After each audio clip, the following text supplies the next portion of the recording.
Good afternoon, Mr. President. The Filipino crowd never disappoints pagdating sa concert. Panalo talaga ang Pinoy crowd. Kaso, bukod sa hassle, pagpunta at paalis ng venue, di labong mas mahal ang bentahan ng concert tickets dito sa atin.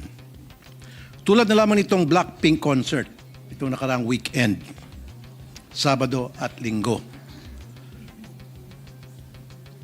Talamak yung naging bentahan ng napakamahal na ticket na nanggagaling sa mga scalper. Example na lang sa VIP seats. Na ang isang upuan ay supposed to be 19,000 pesos, pero ang bentahan ay nagiging 60,000 pesos. Yung general admission na supposed to be 3,000, binibenta ng 6,000 pesos. Ano po ang ginagawa ng DTI tungkol sa napakatagal ng problemang ito na ginagawang negosyo ng mga scalper, itong mga fans ng mga concert favorites? Bakit po hindi na-address itong issue nito, Mr. President? Sangayon po ako at talagang talamak na itong scalping na tinatawag na marami talaga nagagoyo sa napakatataas na presyo. Ang sabi ng DTI, at hindi ako sangayon sa paghuhugas kamay, pero ang sabi nila, hindi daw nila magagawa ng paraan kasi customer to customer. Wala daw kinalaman sa business to customer. So they're not protected by the Consumer Act. Palagay ko, kinakailangan imbestigahan ito at gawan ng paraan kasi talamak na nga. Customer to customer, what does it mean? Kasi ang ticket binibili sa SM, ticketing office. So they're not being purchased. Ang nangyari kasi, itong mga scalper, gumagamit napakaraming account para ma-corner by the bulk yung number of tickets na desire nila. At pinapayagan yan ng ticketing office ng SM.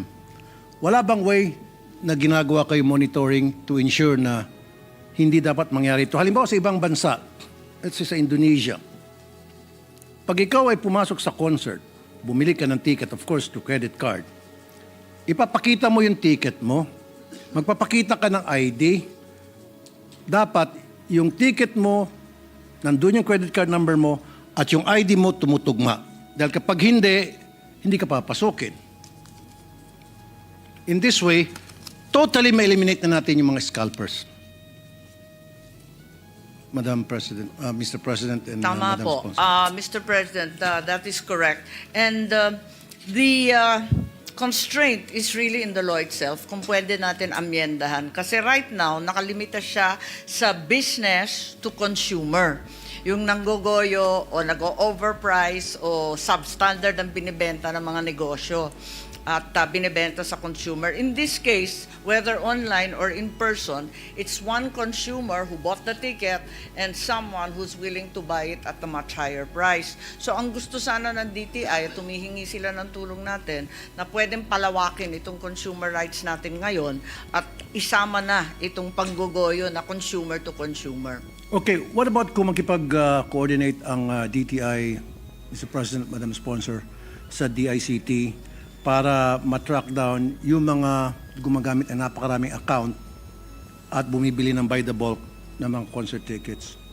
Yes, tama po yan. And I'm actually encouraging them na makipag-MOA na nga sa DICT para matrack ito. Kasi pareho silang binigyan ng responsibilidad ng digital surveillance and tracking. At meron naman silang opisina, yung Fair Trade Enforcement Bureau, kung sana makipag-usap sila sa DICT para matigil itong talamak na mga pangyayari. So hanggat hindi tayo gagawa ng legislation ukol dito, Mr. President, Madam Sponsor, happy-happy palagi ang mga scalpers. Nako, hindi po pwede yan. Ang pinipilit ko nga sa kanila na magkaroon na ng MOA with DICT. At together, kahit wala pa yung batas, kaya na nilang i-track ito at gamitin na nila yung e-transactions, yung e-commerce, internet transactions, digital surveillance, lahat yan. Yes. Pwede namang gamitin yung mga batas na yan. Talaga, thank you po, Madam Sponsor, for that answer. So when will this happen? Next decade?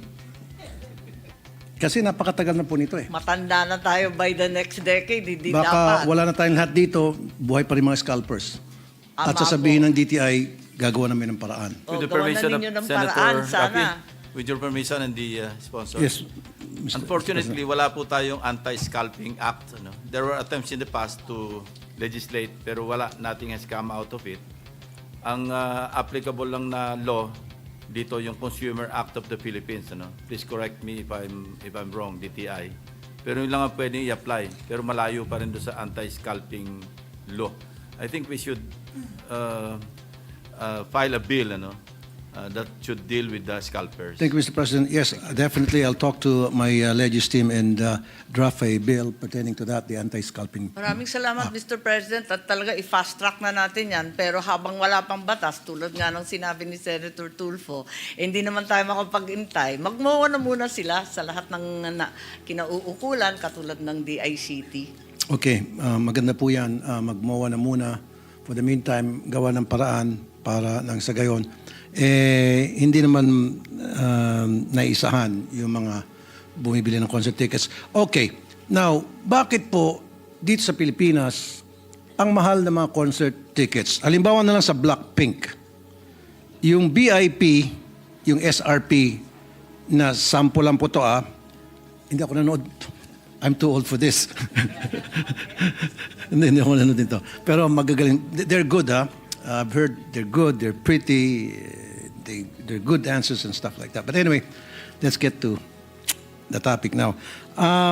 VIP concert ng Blackpink sa Korea. Ito na ba yan? Sa Korea ay 11,000 pesos. Iko-convert mo na to sa pera natin. Pero bakit pag sa Pilipinas, 19,500 pesos ang SRP? Even sa ibang mga concerts, ikukumpara mo sa ibang bansa, yung bentahan ng ticket nila doon at bentahan ng ticket natin doon, same group, same seating arrangements. Bakit mas mahal sa Pilipinas palagi? Mr. President, Well, na-monitor po ba yan ng ating DTI? Ubod ng mahal talaga, subalit yun nga, ang alam natin kung Koreano, syempre mas mura dun sa bansa nila. Gayun pa man, maaring titignan at imbestigahan rin nila yung mga concert organizers. Baka labis-labis naman ang kinikita, isa yon. Ikalawa, yung mga platform, yung major concert platforms for selling and buying tickets, pwede rin kausapin yung SM Tickets, Ticket World, Ticket Nation, kung bakit lumulobo ng labis-labis ang mga concert tickets. Hindi tuloy nakakapag-enjoy yung mga kabataan na musically inclined at talagang mahilig at may kinabukasan sa musika. Okay, isang example pa. BTS. Ano sabihin ng BTS? BTS group. BTS, okay. Korean din. Okay. BTS tickets noong April 2025. Sa Indonesia, 14,000 ang halaga nung VIP tickets nila doon para sa BTS. Pero sa Pilipinas, 22,600. Now, itong BTS, I would assume hindi to Indonesians, ano? Korean. Okay. So pumunta sila ng Indonesia, naningilang Indonesia, 14,000 lang. Pagdating sa Pilipinas, naningilang Pilipinas, 22,000 para sa VIP tickets. Bakit palagi mas mahal ang Pilipinas? Ama po yun, Madam labis-labis talaga. Baka masyadong kumikita ang mga organizer, yung mga concert corporations, at pati na rin yung ticketing platforms. Kailangan siguro imbestigahan yan kasi hindi dapat tayo naglalayo sa Indonesia. Yung kanina po, yung sinasabi sa Korea, maintindihan pa natin, pero yung Indonesia at Philippines, dapat tabla lang. Dapat. Mr. President, Madam Sponsor. Kaya nga po, meron bang way na yung ating DTI makikialam at siguraduhin na dapat hindi naman pagdating sa Pilipinas, yung magkukonso sa atin na grupo, kung ano yung grupo na yun, ay mas mahal pa pag sila ay kumanta sa ibang bansa. As a matter of fact, there are people who told me na mas mura pa kung sila ay pupunta sa ibang bansa, magkukonsert yung gusto nilang puntahan na grupo, namasahe na sila, nag-hotel pa sila, mura pa. Mas nakamura pa sila kaysa dito sila manonood dahil napakamahal. Doble-doble, triple ang patong. So I think that's one thing. I know DTI is acknowledging this na tama yung sinasabi ko. It's about time na pagandahin naman natin siguro yung sistema at wag naman tagain yung mga Pilipino Tama po. sa mga concerts. Tagan-taga po, yung hinihingi ng DTI, isa pang amyenda sa batas. Ito yung sa Price Act na sinasabi nila, ang sakop lang nito basic necessities katulad ng rice, corn, etc. At saka prime commodities katulad ng harina, canned pork at iba pa. Wala rito yung concert tickets and entertainment. Kaya namumroblema lagi sila, kaya kung maaari, palawakin natin ang sakop ng price control. Oh, example, Coldplay Band. Korean pa rin to? Okay. Coldplay Band. Nung pumunta ang Coldplay Band sa Korea, ang halaga ng ticket nila doon para sa Coldplay Band was only 5,885 pesos. Pumunta ng Pilipinas, ginawang triple. 15,000. Again, palagi nangunguna ang Pilipinas pagdating sa pinakamahal na concert tickets. Lamang na lamang tayo. Pero this time, siyempre lahat tayo gusto tayong lamang. Pero this time, ayokong lamang tayo. Dapat patas. So this is something that DTI has to look into. Mr. President, Madam Sponsor. Sang-ayon po tayo dyan at huwag tayo na iisahan lagi. Tinataga naman yung kabataan lalo. Yung Coldplay, hindi dapat ganyan kamahal. Medyo laos na rin sila. Naabutan ko pa yun. Kaya sana mas mura ng kaunti. At siguraduhin ko na yung DTI talagang imbestigahan yan at hindi dapat yan palaganapin. Thank you. Ito, kaedad natin to. Kapanahon na natin to, Madam Sponsor. Rod Stewart, 2024, na-cancel yung kanyang concert. Maraming nakakuha ng refund, maraming hindi. Yung mga nakakuha ng refund, it took them 21 days up to 30 days bago makakuha ng refund sa ticket nila. Now, paano natin habulin itong mga hindi nag-refund na sa tamang oras at hindi talaga nag-refund at all ng mga concert tickets na hindi naman natuloy yung concert? Madam Sponsor. May opisina ang DTI at dito tayo nananawagan, yung Fair Trade Enforcement Bureau, FTEB. Kinakailangan habulin nila talaga ito. Kapag na-cancel, dati naalala ko pa yung Michael Jackson na-cancel din, dapat talaga magbigay ng refund at dapat mabilis, hindi naman isang buwan. Yes. Tulad nung Alesso. Ano to? Korea pa rin? DJ. Oh, no show. Si Vanessa at ang nagbigay nito. 2022. No refund at all. Zero. Sa mga bumili ng ticket. Now, Madam Sponsor, Mr. Sana President. nare-report yan dun sa Fair Trade na bureau nila ng DTI. Kasi kinakailangan imbestigahan yan. Hindi naman dapat yung ganyan. Okay. Last na naman po. So, doon po sa akin suggestion, mag-agree ba sa akin ng DTI tulad ng ginagawa sa Indonesia, if you buy a ticket online, of course, you're using your credit card or, credit card. Or ano pa yung isang card? Debit card. And then, kuha ka ng ticket because of the credit card and debit card na ginamit mo. Pag pupunta ka sa concert venue, ima-match up nila, ibabangga nila sa ticket na nakalagay yung credit card mo doon sa hawak-hawak mong ID at mukha mo. Kapag hindi tumutugma yung ID na dala mo at saka yung ticket na ginamitan ng credit card, hindi ka makakapasok. Can we not do that? Palagay ko pwedeng pag-aralan yan kasi magandang safeguarding yan. Yun nga lang, syempre, kapag binili ng barkada at rinegalo para sa birthday o di kaya yung magulang ang nagpagamit ng credit card, doon na lang siguro yung mga sitwasyon na hindi magmamatch sa ID yung nagbayad. Okay, sige. Dapat may maliwanag na paliwanag. Pero kailangan siguro pag-aralan natin yan. Tama Madam po. President, Mr. Sponsor. Mr. President, Madam Sponsor. Yun lang po. Maraming salamat po, Madam Sponsor, Mr. President. Thank you very much. These are very useful safeguards and amendments that we can keep in mind. Sana sa susunod na budget hearing ng DTI, mas na-actionan na itong mga scalping at iba pang online scam. Salamat po. Thank you, Senator Tulfo. Senator Joel Villanueva is recognized.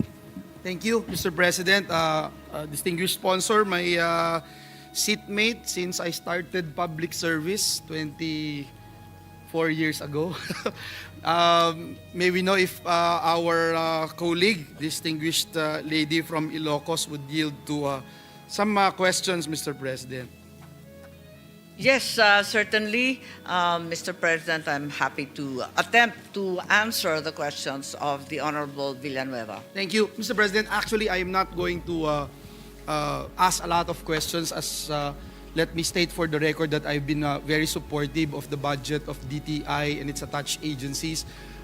We were part of the commission and appointment that confirmed our good secretary, and we believe in her.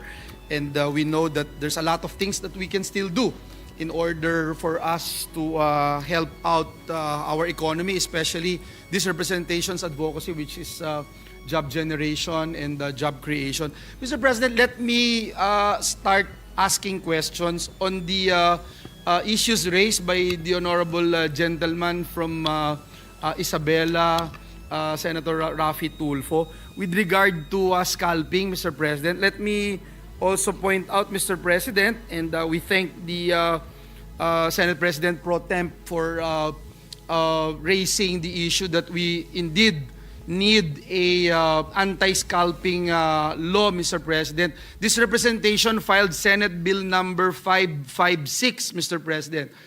This is an act prohibiting the selling and or buying of admission tickets through unauthorized sales channels, providing penalties therefore and for other purposes, which was already referred to the Committee on Justice and Human Rights. So I hope, Mr. President, that our colleagues who are also listening in today's deliberation would support the measure, Mr. President, because I feel, Mr. President, that it is very important. And let me also put on record na nabibiktima po ako lagi ng mga concert tickets. Lalo na po yung mga Korean concerts dahil Naku, yung 13-year-old na anak ko po ay mahilig sa K-pop. So, Nasa Bukawi ka pa at naman. nasa Bukawi pa po ako, Mr. President, at akala ng buong mundo, pag may concert po sa Bukawi, marami po akong ticket at may access po ako makabili ng ticket.